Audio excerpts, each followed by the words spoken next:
Hi friends, நம்ம இன்றைக்கி இந்த வீடியோவில் டிஃபன் ஐட்டம் எல்லாத்துக்குமே மேட்ச் ஆகக்கூடிய ஒரு முட்டை கிரேவி தாங்க எப்படி செய்யலாங்கிறத பார்க்கலாம். இது செய்கிறது ரொம்ப ஈஸிங்க, ஆனால் டேஸ்ட்டும் சூப்பராக இருக்கும். வாங்க எப்படி செய்யலாங்கிறத பார்க்கலாம். ஸ்டவ் ஆன் பண்ணி ஒரு கடாய் வச்சுக்கோங்க.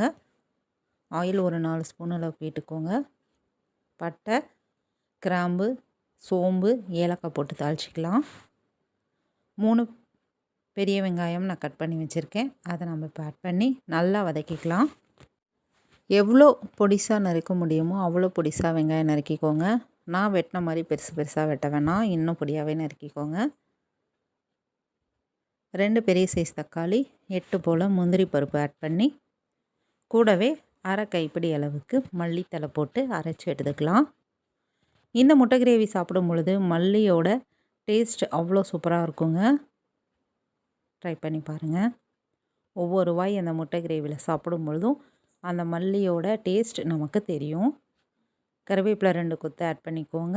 இஞ்சி பூண்டு விழுது 1 ஸ்பூன் அளவுக்கு ஆட் பண்ணிவிட்டு நம்ம அரைச்சி வச்சுருக்கிற தக்காளி, முந்திரி, மல்லித்தலை பேஸ்ட்டை நம்ம அப்போது ஆட் பண்ணிக்கலாம்.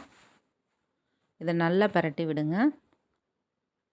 எண்ணெய் நல்லா பிரிஞ்சு வர அளவுக்கு நல்லா பரட்டி விட்டுடலாம். இப்போ மசாலா பொருட்கள், மஞ்சள் தூள் கொஞ்சமாக ஆட் பண்ணிக்கோங்க. மிளகாத்தூள் நான் 2 ஸ்பூன், சின்ன ஸ்பூனில் உங்கள் காரத்துக்கு தகுந்த மாதிரி ஆட் பண்ணிக்கோங்க. மல்லித்தூள் 2 ஸ்பூன், கரம் மசாலா 1 ஸ்பூன் அளவுக்கு ஆட் பண்ணி அதையும் நம்ம நல்லா பரட்டி விட்டுடலாம். மிக்ஸி ஜார் அலசிட்டு கொஞ்சமாக தண்ணி ஆட் பண்ணிக்கோங்க. நம்ம முந்திரி ஆட் பண்ணியிருக்கிறதுனால தண்ணி நிறையவே தேவைப்படும். ஒரு 1/2 லிட்டர் அளவுக்கு தண்ணி நம்ம இப்போது ஆட் பண்ணிக்கலாம்.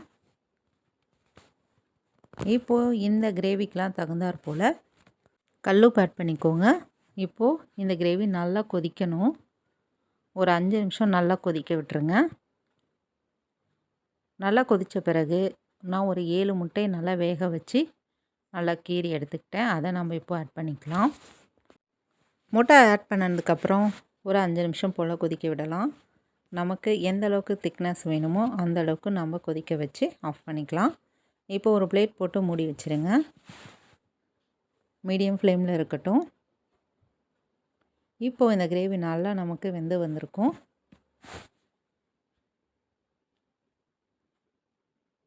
இப்போது இந்த திக்னஸ் போதும்னா இதோடு நம்ம ஆஃப் பண்ணிக்கலாம்.